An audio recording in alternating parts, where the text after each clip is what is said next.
Hi, I'm Neil, and you're listening to the Whalar podcast, a series where we sit down for a fireside chat with luminaries from the creative industry to learn how they got to where they are, how they feel about the current advertising landscape, and what keeps them up at night. In this episode, I'm joined by Nicola Mendelssohn, the VP EMEA of Facebook. Nicola has been called the most powerful British woman in tech and has 20 years of experience in the advertising industry, working at BBH, Grey and Rama. Well, Nicola, thank you very much for joining me on this podcast and having me in this amazing setting of your Facebook studio. It's tiny though. This is it. It's probably going to look bigger on camera, but it's very cool either way. So I'd like to start off. You've had an incredible run of different things that you've been doing, but I read somewhere that you started off studying English with theatrical studies at Leeds and wanted to be an actress. I did, yes. So how did you then get to the world of creativity and advertising from that? So that's what I thought I was going to be. And then I was in my second year at university in Leeds, which I love, and my daughter's there now. Oh, really? Yes, I get nice. to go back Studying and have the same degree? No, she's doing international history and Okay. politics. But I remember in the second year at university thinking, oh, there's a lot of luck involved in this acting thing. And I don't know if I want to have my whole life working out if it's about luck, and saw people that were brilliant at it not getting jobs. And then I had a friend who was a year older than me that had just got a job at JWT in London in the media planning department when it was all together. And I'd never heard of a job like that. You know, I grew up in Manchester. I didn't know anybody that worked in advertising, didn't know anyone that worked in the creative industries. I thought that sounded like a job for me. So then I applied and got in. Fantastic. And so was that your first role at JWT? No, I didn't go to JWT. Oh, no, you went to BB. You joined the grad scheme. Yes, I got in 1992. My first job, age 20, was to be a graduate trainee at Bartle Bogle Hegarty. Amazing. Which was amazing. And I stayed there for another 12 years, sitting outside John Bartle and Nigel Bogle's office for literally all of the time that I was there. I never moved seats. Wow. And of course that gives us a connection because John Hegarty's now chairman of Whalar as well. So it all comes full circle. Absolutely. In one way or another. And I read somewhere that you said because you didn't come from an art background, because you didn't come from, I think it was quoted somewhere, but if it's not, don't worry, an obsession with advertising, you actually just looked at it through the eyes of a consumer. And what you like, you felt like that was something that you brought to the creative industry and actually gave you a different angle from everybody else. Yeah, I think so. I think it was about just, calling it out, sometimes a bit like the Emperor's New Clothes thing. Does that make sense? Ask the stupid question.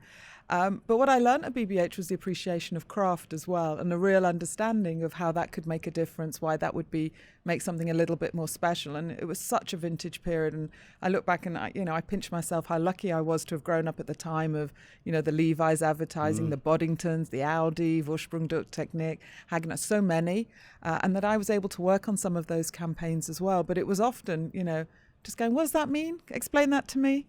Those sorts of things.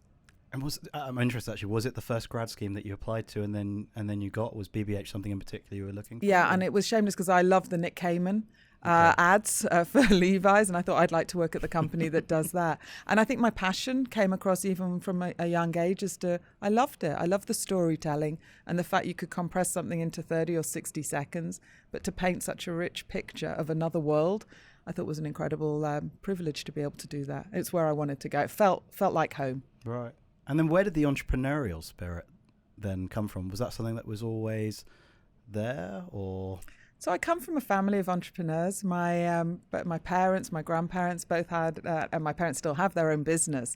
So it was just something hard graft, getting on with it, dreaming big. That was something that was just always part of me and my DNA.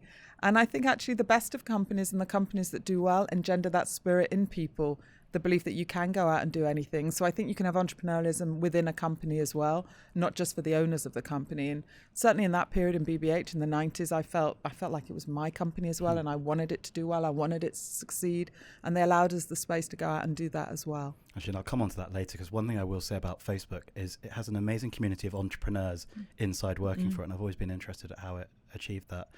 I guess one question I've then got on the entrepreneurial track, because obviously I sit in that seat as well, is I wonder if you would share this perception or maybe have a different one. I would say if you knew what you knew at the start, you'd probably never put yourself through it and start. Would you agree with that? But you could argue about anything, because if you really want to do well in anything, you've got to work really hard, and you'll have some failures along the way and some challenges. And therefore you can, once you get to the good bit, you can look back and enjoy it. But I was also taught a long time ago, never be satisfied. And if you think that, you're moving, if it feels comfortable, then you're probably not moving fast enough. So I'm not one to look back and smile. And I just keep, the more interesting thing will be the thing coming ahead. I said to someone today, I never give myself more than a 7 out of 10, and they just replied, "Don't ever," because then you literally, it's that yeah, that kind of never being satisfied. And that was another thing I learned from those BBH days.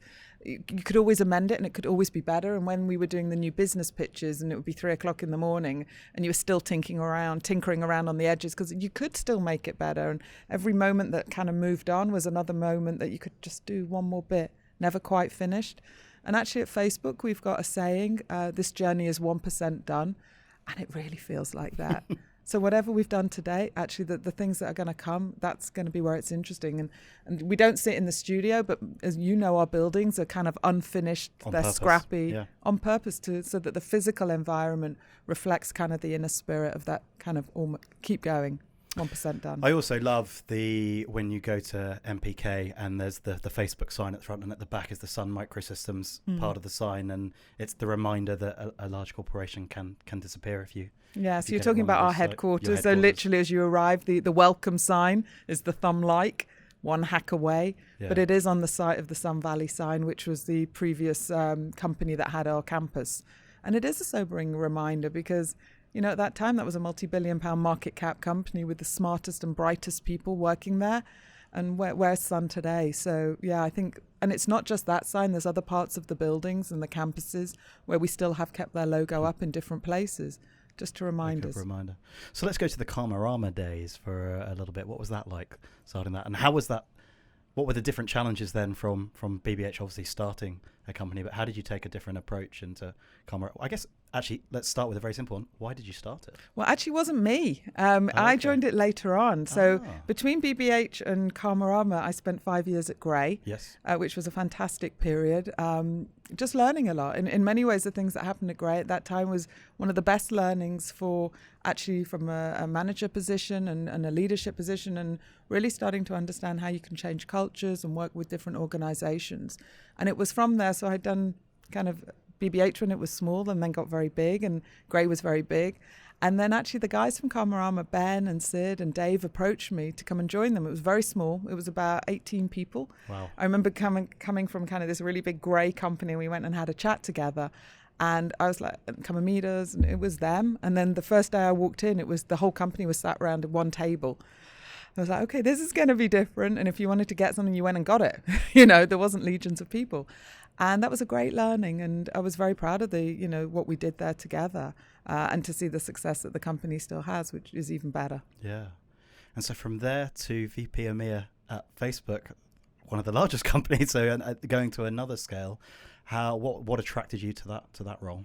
So when I was at Rama, I also took on the IPA. Mm-hmm. I was the first female president of the IPA. And it was at that time that I'd always been really interested in digital and tech and what had been happening. And even back to the BBH days, I remember working on a CD-ROM project for Coca-Cola. It seems so old-fashioned, but it took 6 months to make this one disc that we sent out, Pride of Joy. I have no idea where it is now. I'd love to see it. I'm sure it would make me laugh. Something to play it on. No, correct. You wouldn't have the hardware. But I became more and more interested into what was happening in the world of tech with Google and Facebook and Twitter and LinkedIn.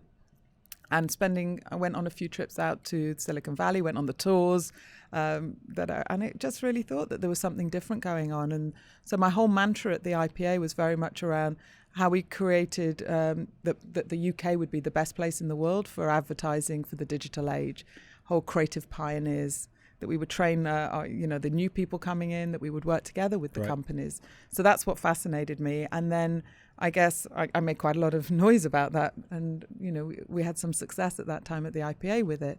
And Facebook came and knocked on my door. And I joined nearly 4 years ago. Mm.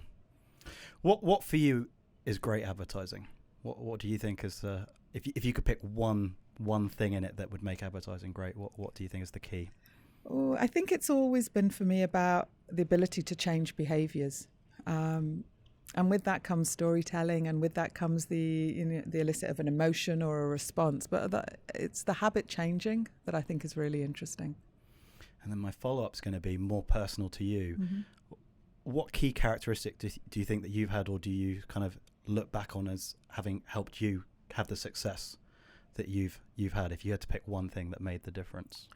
I think it always has to go back to the consumer. I think great advertising is rooted in people and understanding what people are doing, whether it's with the product or whether it's with the media, how they're responding. But starting with people, finding the insights out from people, I think that's where it starts. And I've always loved and been interested by people.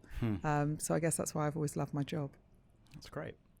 So then to Facebook, I'm interested to know, what do you think? And again, this is a very broad topic, but just if you can pick one thing, what do you think Facebook's impact has been on advertising?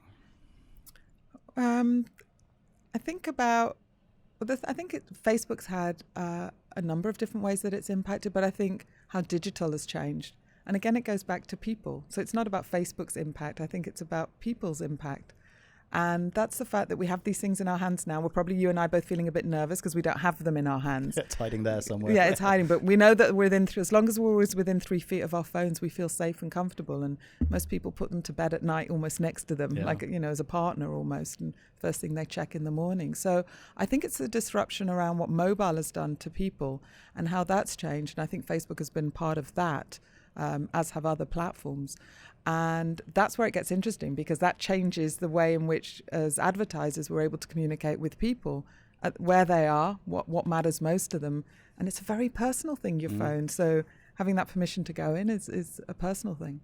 But what's fascinating is, I think, actually recurring in a lot of your answers is almost that thing of principles remain the same, practices change. The fundamentals are all there. It's just the execution level is changing and what you can do changes. But fundamentally, it comes down to changing consumer perceptions, people, and understanding. Yeah, and learning the lessons from history as well, because one of the things that we often do when a new media comes is we will often put on the content from previous media.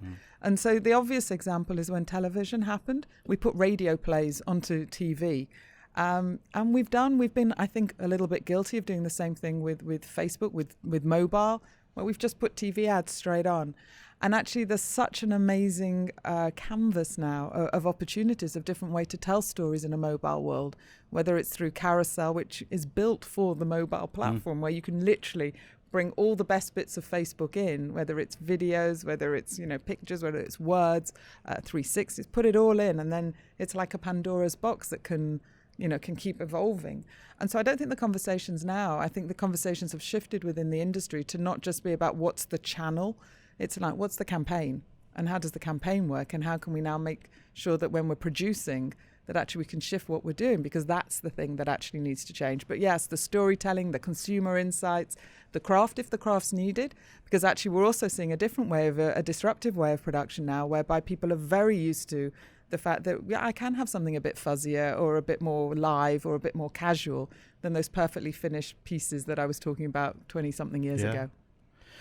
What do you think is the single biggest challenge that's been caused by this change that you think brands or just the industry as a whole has yet to overcome or execute really well? So I think I think it goes back to a little bit on my previous question, which is making sure that we're keeping ahead of the new things that are out there, and that we're not just doing the new things because they're experimental, which I think is important. I think people definitely should be testing and learning. But it's also once you do that you consolidate the learnings and that you build from there. Because one thing that's definitely not going to change, people aren't moving away from their mobiles. Nope. That's not going to happen. People are spending more and more time on their phones, more and more time on their platforms. With Facebook and Instagram, they're spending over 50 minutes a day with us every single day. So if you want to be where people are, then Facebook and Instagram are the best mobile platforms that you can be on. So that's the way to think about it, not as something that happens after. Yep. You come up with all the idea, the strategy, and then think about what do we do on Facebook and Instagram. The campaigns that do really well are where they start up front right at the beginning, and then it comes and seamlessly goes the whole way through. I sort of feel people need to remember it's an iterative approach as well, of learning through what you're doing, and don't necessarily expect every part of what you're doing to smack it out the park each time. And that can be the challenge with keeping up with the innovation, because people then have this expectation almost not to learn, to be too rushed to things. Yeah, and it's so different from how things used to be. So again, back to those heady days of 92, I would make 1 or 2 TV ads a year and a couple of print ads and be literally exhausted. That's not how it is anymore. You can make, we did a campaign recently with Zalando where they made over 70 films, live films in one day. It was a fashion show where they were showing different things and getting it out there. And I think as a creative, how exciting that is, that you can now have the ability to almost have this cutting room floor on an ongoing basis every single day. Now that has its own challenges in terms of new ways of production, new types of craft, new ways of thinking about things. But I think that's really exciting. I think it's interesting. There was an analogy by Bradley Jakeman, the president of PepsiCo Beverage, that said it used to be 4 assets that we take. We'd had 8 months, and now 4 is 4,000, and 8 months is 8 hours or 8 days, and they don't necessarily have more budget to do it with. I'd be interested in your thoughts on ad relevancy, because I think one of the challenges has been the 4,000. People are just, to a degree, rushed to it, puts up lots of noise, and it's not necessarily been meaningful content. Mm-hmm. Or actually what you discussed earlier as well was not platform-specific content, so it was just the radio, putting radio adverts on TV analogy. Where do you think people are on ad relevancy, and how much further do you think there is to go on people getting it right? So I think it goes back to, knowing what you're trying to do. So if you know what you're trying to sell and the old days, and who you're trying to sell it to, then you find the best places to do it. And it might not be 4,000, and it might still be 4 or 5, but it needs to be the right 4 or 5. And the relevancy point is particularly important, especially on a platform like ours, because what people expect, when they're in their own news feeds, and if you're a brand, you're up against the pictures of their kids or, their friend's wedding or the band that they love. They expect the advertising to be relevant and, right for them with great creative. That's what's the thing that's going to stop people in their tracks and go, you know what? Yeah, this is worth pausing and having a little look at and spending time with. So I think if we get that bit right, the targeting plus the great creative work, that's what personalized marketing at scale means. That's when it's powerful, and that's when we see the extraordinary results. And actually, we're seeing more and more people, more and more advertisers doing that. What changes do you think large companies need to make in order to be able to adapt to that better? So what I can share with you is some of the things that we've seen that have been happening already. So I know of a number of different creative directors and actually also advertisers as well that come in and say, show me the work on mobile. I don't want to see the work that's this big. I want to see what it feels like when it's this size, because that's how my consumers are going to see it. And so again, if you're starting with the KPI here, where you're actually evaluating the work, how people are going to see it, I think that changes the way. So that's one of the tips that I've seen that really can make a difference. And how would you feel about one thing with the amount of content, and I think also what digital channels have brought is maybe communities to the table, and does that to a degree provoke conversation, and does that to a degree provoke brands needing to let go of some brand controls slightly in your mind compared to what it was before? So you've thrown me about 25 questions in there. How many are you going to answer? Well, maybe I'll go for it. I'll see how many. So the first one is around communities. Yeah, I think this is very powerful. People are coming together for lots of different reasons. And Mark Zuckerberg wrote recently a whole essay around, what community means, different things that we as a company can be doing to actually enhance community. So I think there is something there. And certainly within the context of this conversation, there's a very rich creative community on Facebook and on Instagram, which if you're not connected into, people should definitely tap into, because it's a place where people are sharing ideas, where they are inspiring each other. And you want to be part of the conversation. If you want to stay relevant and be, topical of now, then those are conversations that you want to be part of.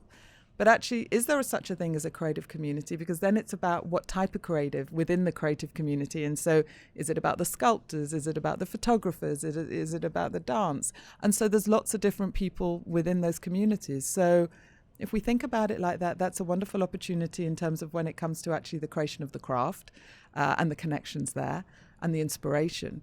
But also it's a wonderful way of thinking about how we do the targeting anyway in the general sense. So I think you get both bits out of that from there. But yeah, everything starts on the platform with communities, whether it's your friend community, your family community, your work community. There's lots of different ways. It's just bringing people together. Absolutely. I think one of the trends, I wrote an article recently about unicorns powered by zebras. Okay. Tell me about that. Yeah, so the analogy is that a lot of what technologies bring about is the democratization of products and services. Mm-hmm. And a lot of the unicorns, and I'd argue in a way Facebook fits the description as well, is powered by zebras, where the zebras are the Uber drivers, are the Airbnb homeowners. On Whalar are the community of creators that can work for brands. And some of the great companies that are coming along are just being platforms that bring a value exchange between two other parties that the companies, the platforms, the unicorns themselves aren't actually providing that value exchange. They're providing the means for that value exchange to take place, and then incredible things are spawning off of that value exchange. Yeah, I think that's what we're a platform, and we want people to build on top of us, and we want people to embrace the different communities and do things with it, and absolutely. But the other area that I see that I think is very exciting is around what I would call the democratization of marketing. So again, back to 92, to do the things that we did then for the clients and the adverts that we made took legions of people. And it did take a year to make a single 30-second TV ad, because probably took 100 people, whether it was the makeup guys, the sound guys, the technicians, the producers, the directors, the casting agents. It was hard work to pull all of that together, location scout, etc. We all now have in our hands these super incredible computers. But they're not just computers, they're also as better probably than the film and the video cameras that we were using 25 years ago. And we all take it for granted. My kids take it for granted. They just, they've got a full production studio in their hands. I always love the bit that it's more powerful than the computer that took Apollo 11. I know, I love that. I love that. Yeah, took man to the moon. But so with that power in our hands, what it means that if you're the world's biggest advertisers, or if you're someone like my parents, actually, especially on a platform like Facebook, all the products that we have, all the ad products that we have are exactly the same, whether you're the world's biggest or the world's smallest advertiser. And I think that's really exciting. Well, I think in general in the industry as well, I don't think this is unfair to say that previously large brands had the advantage because to reach global audiences, you had to have multi-million-pound budgets. And actually, maybe the later trend, because larger brands can be slightly slower to innovate, is that startups have had the advantage, and why they've been able to have so much disruption, because a platform like Facebook, but the internet in general, is giving so many connections that just weren't possible. I think that, I definitely think there's some truth to that. Some of the most sophisticated advertisers on our platform are small businesses. And when I mean small businesses, I mean it's people like, there's an amazing lady called Rosie Olivia. She's a milliner from Liverpool, just come to London. And she uses our most sophisticated advertising. She's doing carousels, and she's doing canvases and, stories, and getting everything out there. Why? Because she's really in connection with her customer. She can see what's working at the time. And if it works well, she's doubling down. And if it's not, she'll pull back. And her advertising spend is small, £5 here, £10 there. But she's so clear about who she's targeting that really it can make a really big difference to her business. So, I see that they really do move very quickly. And what does she get back? She gets sales. So that's all the exciting stuff. But within the advertising space, what keeps you up at night? What are the bits that you worry about? I think when you think about this, actually, it's ourselves. Because I think the Sun Microsystems thing is the timely reminder. They were a brilliant company with amazing people, and yet they failed. And you could look to, is it competitive pressures? Was it the external environment? But actually, it's usually what's happening in the company itself. And we've all worked at companies at different times where there's a problem. Everybody knows there's a problem, but for whatever reason, nobody speaks truth to power, for whatever. And so I guess that's the thing. Are we creating a culture where people are comfortable to be able to have hard conversations with one another, and to make sure that where there is challenges, that we see the challenges, that we can move on them, and we can adapt and move quickly enough? Those are the things that I think about. If you could click your finger and change one thing in the industry, what would that be? Shift to mobile even quicker. Good answer. And so then at Facebook, what do you see as your primary role here at Facebook at VP EMEA? What do you see as your day-to-day responsibility, and what are you trying to achieve? So there's a few things. First off is we're a tech company, so we're innovating all the time. There's so much new news that's coming out. So a big job for us all, I'm sure for you as well, Neil, is about how do you keep on top of all the new information. And once you've learnt it yourself, how do you make sure you're sharing it with the people that matter the most to you, your partners? So a lot of my work is spent thinking about that. Obviously our culture. I spend a lot of time thinking about, as we're growing, how to make sure that we preserve the things that have got us to where we are today, and the culture is the most important thing. Yep. The other area that I'm very passionate about, and I've spoken a lot about in the past, is the whole area of diversity. And again, being a tech company, we know our numbers aren't good enough. We publish our own gender reports, how we're doing, and only 17% of our engineering staff are female, and that's just not good enough. And we want to do more about that. So that's something that I think about quite a lot as well. And I think I saw Steve, the he's Northern Europe. Northern Europe now, saying that it's not about just trying to drive diversity. Diversity brings value. Oh yeah. As well, and it's not just for the pure mission of saying no, it should be more than 15%. It's actually the company is going to benefit. So how can you today on Facebook we have almost 1.9 billion people that use the platform every month, 1.2 billion every day. They're not all guys, and so if you're creating products for the future, it has to represent the totality of the people that are using the platform. More interesting things happen when you bring people together. And it's not just about, gender, it's all types of diversity. It makes for a different stimulating, perspective. And the same is true of advertising. You look at all the golden ages of advertising, it was when different groups of people came together with diverse opinions and challenged each other and thought in different ways. That's a very important thing, and it's a really healthy thing, I think, for any company. And you know what? It makes economic sense. McKinsey's done research that says that boards and companies that have more diversity are boards that do better. I think there's an interesting... I was speaking at an event yesterday with Colin Gottlieb, CEO EMEA of Nicola Media Group. He was saying one of the things that disappoints him is he didn't go to university. He would struggle to get hired at the company that he is now CEO EMEA of, and a lot of innovations come from rebels to a degree as well, and people challenging. I mean, look at Facebook, and so he just said there's a broad diversity issue as well of just not getting too process driven in how people get brought in. Yeah, and I think that I think it's about understanding people, goes back to that, and understanding what are the skills that people have that could be useful to your company. And I think if you try and just put all people into the same mold, we're only going to get the same answers to the solutions. And I don't think any company wants to just get one answer to a solution or, one solution to a challenge. You want to have lots of multiple different perspectives that you can then discuss and debate.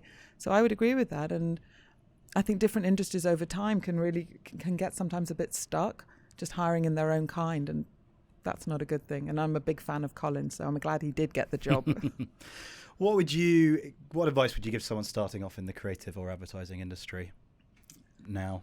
I'd say how exciting, because I think this is the best time to be in the industry. I think there's never been more opportunities to do things. It's never been easier to enter the industry, but it's not without differences that might need to be adopted. So I would build mobile first, of course, I would say that. I would think about the embracement of failure, how you can test and learn.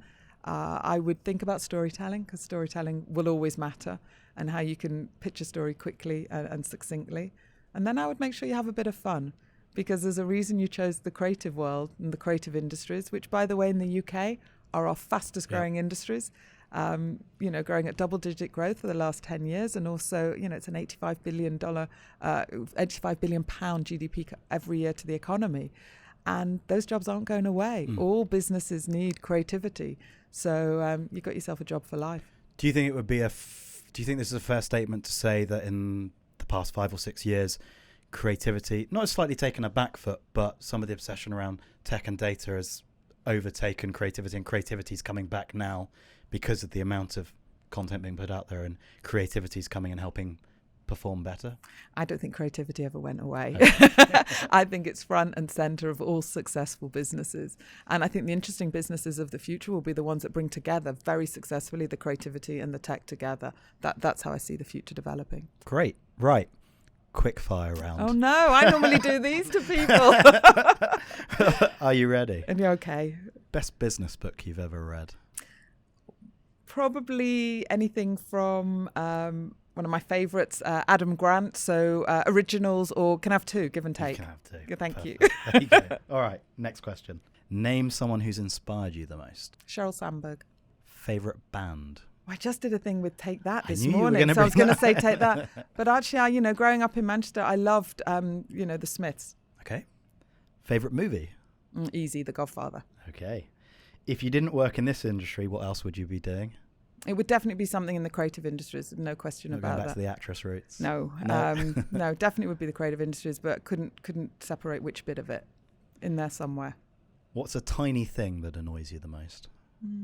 Tiny thing. I'm quite tidy. Okay. It's a mess. This is a good And my question. children know that mess. Oh, really? Yeah. Do they cause the mess? Yes. If you had a time machine, when and where would you go?